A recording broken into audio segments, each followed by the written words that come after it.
আপনি যদি কাউকে জিজ্ঞেস করেন আল্লাহ কোথায়, আরশ কোথায়, অনেকে বলবে আকাশে, কেউ বলবে মাটির উপরে, কেউ আবার বলবে আল্লাহ তো সর্বত্র আছেন। আবার মারেফতের অলিরা বলেন আরশ কেবল আকাশে নয়, বরং আপনার ভেতরেও আছে। কিন্তু আসল সত্যটা কি?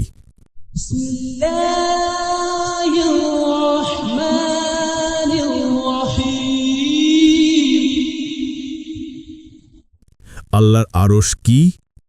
আরশ সম্পর্কে সংক্ষিপ্ত ও পরিষ্কার উত্তর হল, আরশ হচ্ছে আল্লাহর সৃষ্টি করা সর্ববৃহৎ এক সিংহাসন সদৃশ কাঠামো, যা আসমান, জমিন, কুরসি সবকিছুরও উপরে অবস্থিত।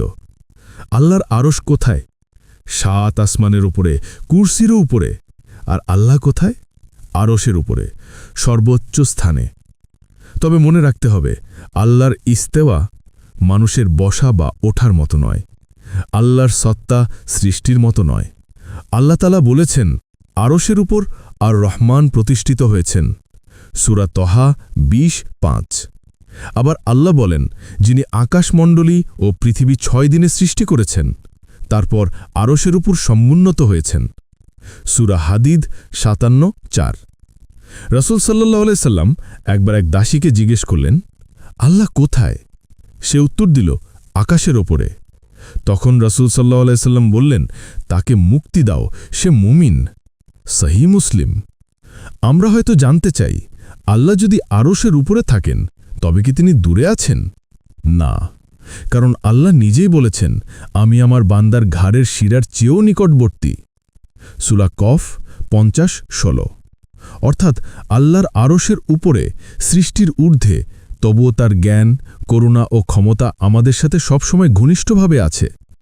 আল্লাহ তাআলা বলেছেন, তোমরা ভয় করো না, আমি তোমাদের সঙ্গে আছি, আমি শুনব এবং দেখব। সূরা তহা আয়াত 46। তাই মুসলিম হিসেবে আমাদের বিশ্বাস রাখতে হবে, আল্লাহ সর্বোচ্চ আরশের উপরে আছেন, সর্বত্র তার জ্ঞান, দয়া ও ক্ষমতা সব জায়গায় ছড়িয়ে আছে। সুতরাং কুরআন ও সহিহ হাদিসের আলোকে অকাট্যভাবে প্রমাণিত যে আল্লাহ তাআলা সত্যগতভাবে সত্য আসমানে আরশে আজিমের উপরে রয়েছেন। কিন্তু সমগ্র সৃষ্টিলোকের ঊর্ধ্বে অবস্থিত আরশের উপর থেকেই তিনি সবকিছু দেখেন, শোনেন ও পরিচালনা করেন। বিশ্বজগতের সবকিছুর নিয়ন্ত্রণ ও আধিপত্য তার হাতেই ন্যস্ত রয়েছে।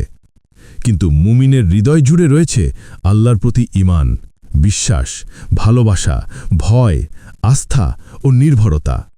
সুতরাং যারা বলে মুমিনের কলবি আল্লাহর আরশ রয়েছে, তাদের দলিল কি তা আমি জানি না।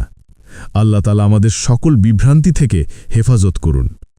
আর সবচেয়ে বড় শিক্ষা হল, আল্লাহ দূরে নন। আপনি যখন দোয়া করবেন, তখন সরাসরি আরশের মালিক শুনবেন। ফলো, লাইক, কমেন্ট করুন, যেন এমন আরও কন্টেন্ট আপনার কাছে পৌঁছে যায়। ইসলাম প্রচারে আপনার একটি শেয়ারই হতে পারে কারো হেদায়েতের দরজা।